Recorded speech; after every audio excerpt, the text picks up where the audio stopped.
Alors comme promis, on se retrouve pour une vidéo bilan et perspective, bilan et objectif, donc bilan pour l'année 2022 bien sûr et objectif de l'année 2023. Alors on n'a encore pas beaucoup de lumière aujourd'hui, donc j'ai essayé de donner un maximum de lumière avec la petite lampe. J'espère que vous verrez suffisamment, je pense que ça devrait aller puisque aujourd'hui on va se concentrer donc sur l'écrit. Tous les ans, je prépare un cahier écrit de finances pour l'année avec voilà, des objectifs posés, des choses comme ça. Et je vais aussi reporter ça sur mes outils numériques. Je pense que je vais en créer un justement pour ces objectifs annuels que je vous mettrai à disposition exactement comme je l'ai fait pour l'outil de gestion mensuelle. Alors, donc j'ai fait un point sur les besoins déjà des objectifs annuels, tant du point de vue des dépenses que du point de vue des économies. Et donc cette année, on avait fait bien sûr des enveloppes pour les anniversaires et pour Noël, comme je vous le rappelle, sur une période courte, puisque j'ai commencé ce système-là mi-juillet. Et bon, j'ai vu que pour Noël, c'était un peu juste. Voilà, pareil pour les anniversaires, je voudrais pouvoir accorder un tout petit peu plus que précédemment à chacun. Et puis, j'ai vraiment essayé de dresser une liste exhaustive des gens concernés, parce que par exemple, il y a des amis à qui on fait un petit cadeau, mais malgré tout, bah, ça compte dans le budget, donc voilà. Donc j'arrive pour l'année 2023 au besoin de constituer une enveloppe d'anniversaire de 540 €, une enveloppe de Noël de 580 €, ce qui fait 200 € de plus que cette année. Ça va vite, hein, parce que si on rajoute ne serait-ce que 10 € à chacun, bah, ça se démultiplie très vite. Et on est une toute petite famille, donc voilà. Rentrée, donc l'objectif reste de 400 €. Et donc voilà, j'en étais là. Et donc comme vous le voyez, je constitue des petits tableaux comme ça. Et ce que j'ai fait donc cette année, c'est que j'ai divisé en tranches de 50 €. Et puis le résidu éventuellement, pour pouvoir cocher quand j'ai atteint cet objectif-là. Voilà, donc j'en suis là. Maintenant, je vais donc voir d'autres objectifs. Alors, par exemple, j'aimerais beaucoup, du point de vue de la maison, changer le canapé qui a été absolument détruit par les chats. Donc là, j'aimerais le changer contre 2 fauteuils. Alors, les fauteuils, c'est assez cher en fait. Donc, je voudrais les prendre chez Ikea, mais il faut quand même que je prévoie une enveloppe suffisante. Alors, je ne me fais pas d'illusions sur leur avenir du fait qu'on a 2 fauves à la maison, mais il me restera aussi à trouver des solutions pour les détourner des accoudoirs et de l'envie de faire leurs griffes. Donc, je vais simplement appeler ça maison. Et donc, j'estime en fonction des prix donc Ikea qu'il me faudrait 700 € pour avoir donc 2 bons fauteuils. Voilà. Donc, je vais diviser ça en tranches de 50 €.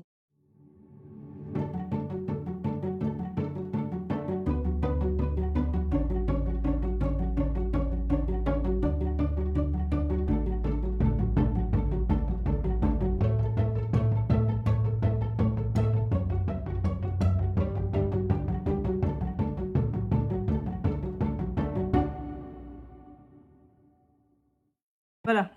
Donc, voilà, à chaque fois que je mettrai 50 € dans cette enveloppe maison pour racheter des fauteuils, je cocherai une case, ou quand j'atteindrai 50 €. Ensuite, donc dans ces objectifs annuels, donc il reste, d'après ce que j'avais prévu, 2 choses. Il reste les vacances d'été. Alors peut-être que les vacances d'été c'est annuel, il y a un autre budget prévisionnel dont je pense que ce sera pas cette année malheureusement. Alors je suis en train de me dire que pour les vacances d'été, je vais faire des cases plus grandes puisque c'est un budget beaucoup plus élevé. Donc je vais faire des cases de 200 €, ce qui va me permettre de rentabiliser ma feuille en entier.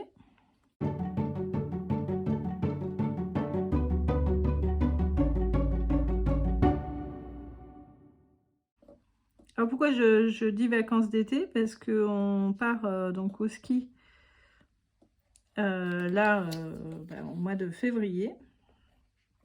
Et pour ça, c'est un budget, j'ai déjà payé en grande... j'ai payé la location et j'ai payé les transports et il me reste à payer un peu d'équipement parce que comme on n'y est jamais allé...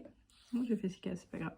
Comme on n'y est jamais allé, et bien ma foi, on n'a rien. Voilà. On n'a rien et donc ça va aussi me coûter un peu d'argent. Pour combi, bottes, tout ça quoi. Alors, j'estime à... On ira chez Decathlon, hein, très clairement, on va pas se suréquiper avec des trucs hyper coûteux. Surtout que je doute qu'on y retourne tous les ans. Et donc, je compte 300, 350 €. Heureusement, on porte des sous-vêtements chauds déjà toute l'année. Donc, ça va permettre déjà de ne pas avoir acheté ça. Donc, il nous faudra, voilà, pantalon anorak ou combi et bottes. Alors, donc 1000 €, je suis en train de digresser, 1000 € en tranche de 200 €, c'est fait. Et donc la suite, oui, alors ça c'est mes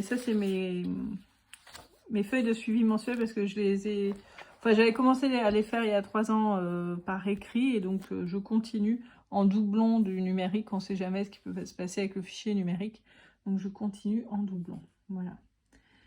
Ensuite, donc, je pense honnêtement que pour les dépenses qu'on sera en capacité d'assumer cette année entièrement, ça va être tout. Donc, on va mettre maintenant l'épargne. Alors, donc, toujours, voilà, je reste dans ce qui est annuel.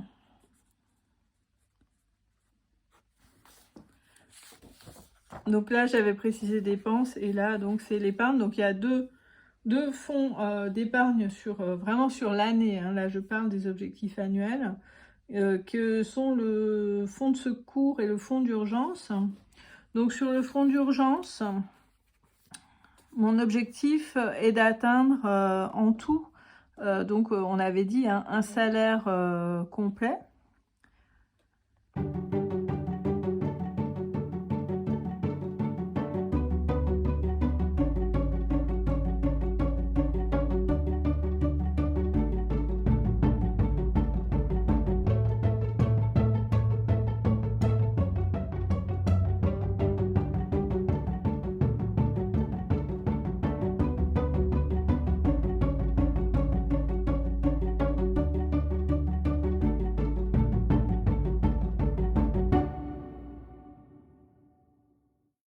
Ça c'est préparé.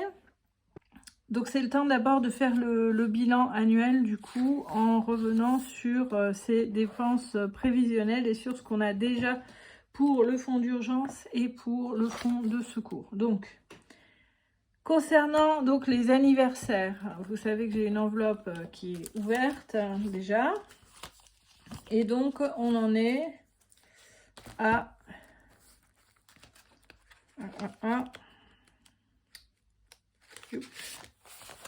200 € déjà mis de côté sur les 540 dont on a besoin pour l'année, sachant que les dépenses vont commencer pas plus tard qu'aujourd'hui, puisque chez nous on attaque l'année très fort avec un premier anniversaire le 1er janvier.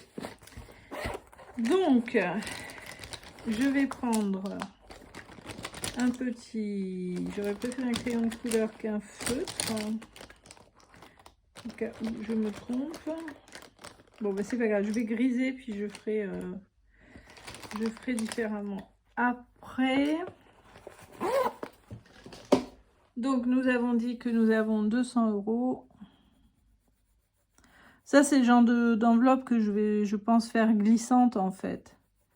C'est-à-dire que je vais pas forcément arrêter de remplir à la fin, mais continuer à remplir pour l'année suivante, puisque les anniversaires s'enchaînent. Et si je me retrouvais à 0 au 1er janvier de l'année prochaine, je serais embêtée puisque ça commence avec un anniversaire. Donc 100, 200, 200 €. 200 € qui sont déjà présents dans l'enveloppe. Donc il nous faut encore cumuler 340 € au cours de l'année, plus donc les 100 € du 1er janvier finalement. Ensuite, Noël, on a commencé aussi, si vous vous souvenez, à remplir Là, dès la sortie de Noël, mais je n'ai que 20 €. Donc là, c'est partiel. Mais pas... Voilà. J'ai que 20 €. Donc pour l'instant, ça va attendre. Ensuite, la rentrée. La rentrée, il y a 70 € déjà de côté. Je peux plus mettre un peu plus, peut-être. Bon. Alors, donc une case de 50 remplie. Voilà. Bon, ça, je vais peut-être pas en fait colorier quand c'est juste entamé.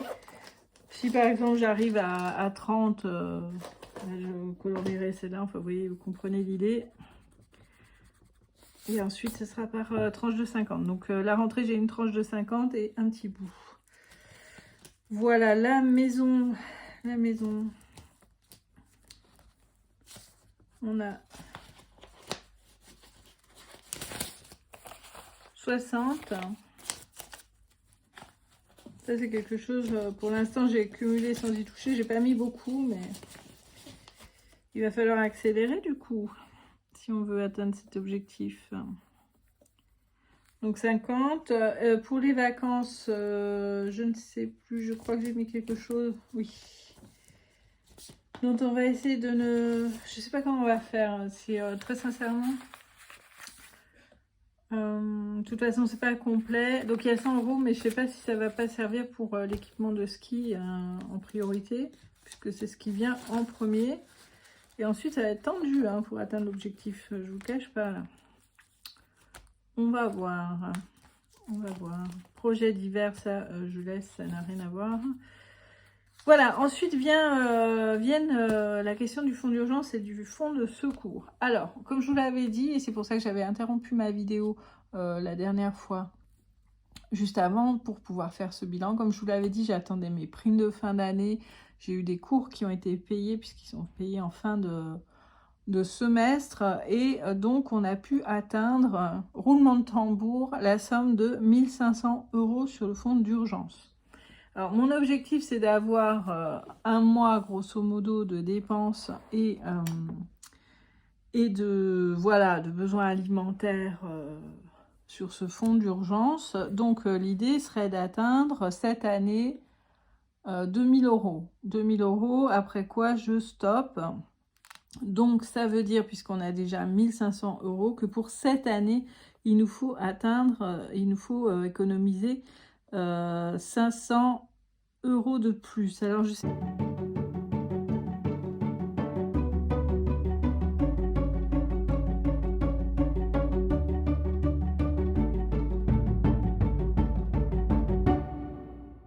Et ici, ce que j'ai déjà, du coup, mis de côté.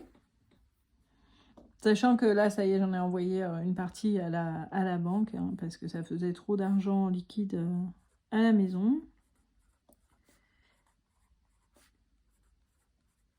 Et en plus, vous savez que j'étais limitée en retrait, donc ça a été plus simple de faire un virement sur un autre compte. Donc 1500 déjà atteint, et donc à la fin de l'année, l'idée c'est d'avoir 2000 € dans cette enveloppe-là. Ensuite, sur le fonds de secours, alors là c'est un peu différent. J'ai atteint la somme de 350 € et je voudrais pour cette année atteindre aussi 2000 €. Alors j'espère qu'entre temps j'aurai pas à épuiser, mais enfin ça c'est pas sûr. Donc là je pense que je vais devoir faire plusieurs cases si on va par tranche de 100 €. Donc ça c'est ce que j'ai déjà réussi à cumuler. Et donc il y a même de nous faire peut-être une quatrième rangée pour ça.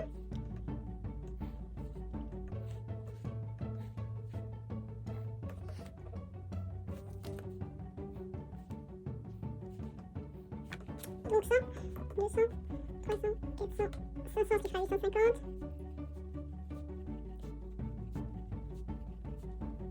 Donc j'ai 850, 950, 1050, 1550, 1650, 1750, 1850, 1950. Vérifie. 100, 200, 300, 400, 500, 600. 100, 200, 300, 400, 500, 600, 700, 800, 900, 1000. 1100, 200, 300, 400, 500, 600, 1950, c'est bien ça. Et donc 50. Donc voilà, si je mets plus, rien m'empêche de remplir à côté, ou de, je sais pas trop comment je ferai, mais ça c'est mes objectifs. Donc voilà. Voilà donc pour l'année. Et puis ensuite, il y a le moyen terme. Alors je vais pas mettre de forcément pour l'instant de termes justement précis, mais donc on va appeler ça le moyen terme. Et là aussi donc deux postes en fait, deux postes, les dépenses, ce que je peux en tout cas prévoir et indiquer comme objectif.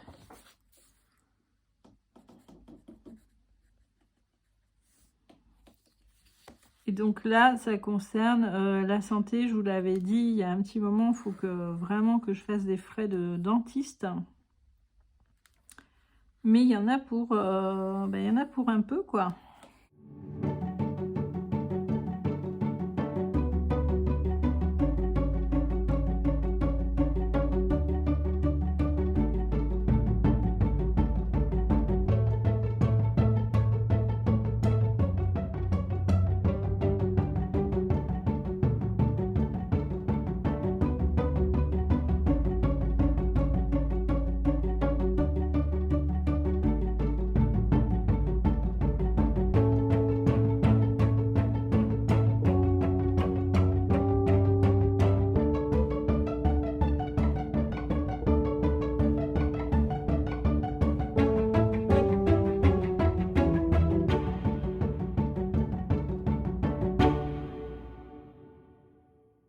Moyen terme aussi, parce que je ne suis pas très jeune sans être très âgée, et donc il faut que je me bouge aussi.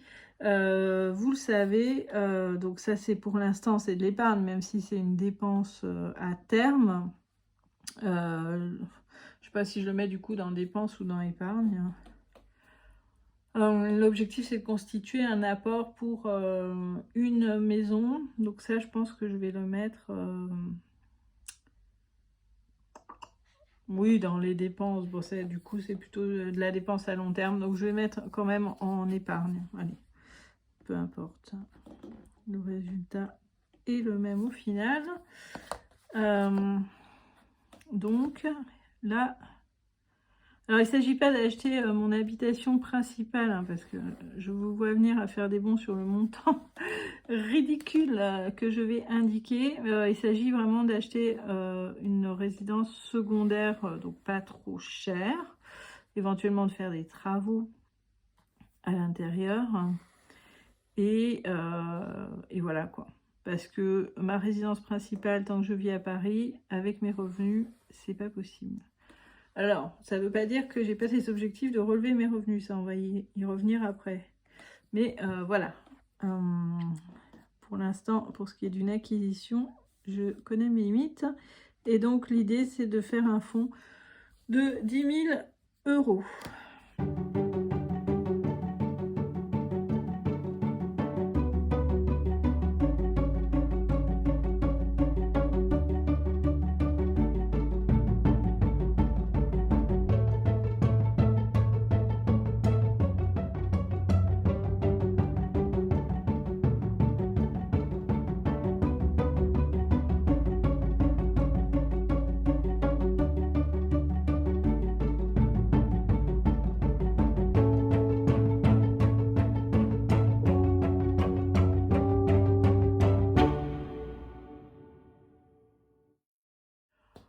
Voilà, pour les objectifs, c'est posé.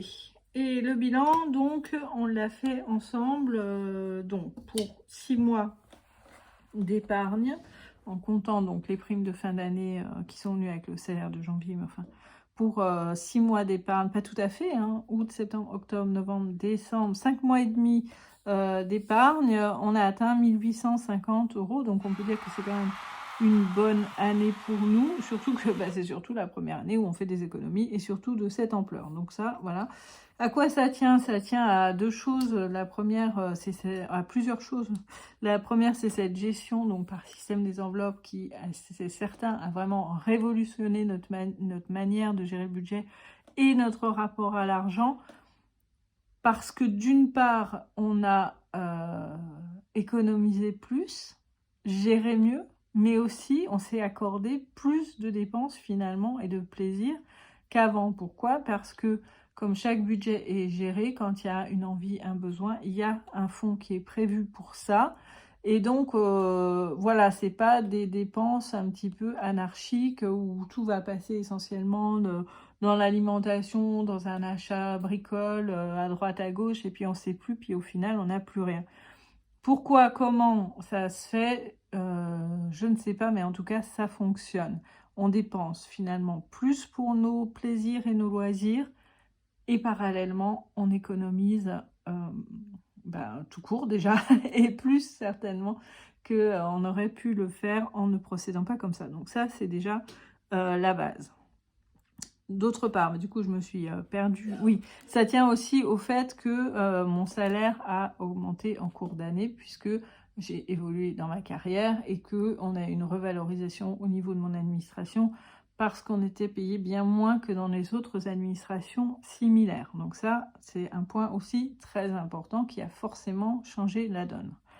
Par ailleurs, et ça c'est le troisième point, j'ai eu des revenus complémentaires sous forme de paiement pour des cours et des droits d'auteur. Donc ça, je pense que c'est vraiment un point super important, la question des revenus complémentaires.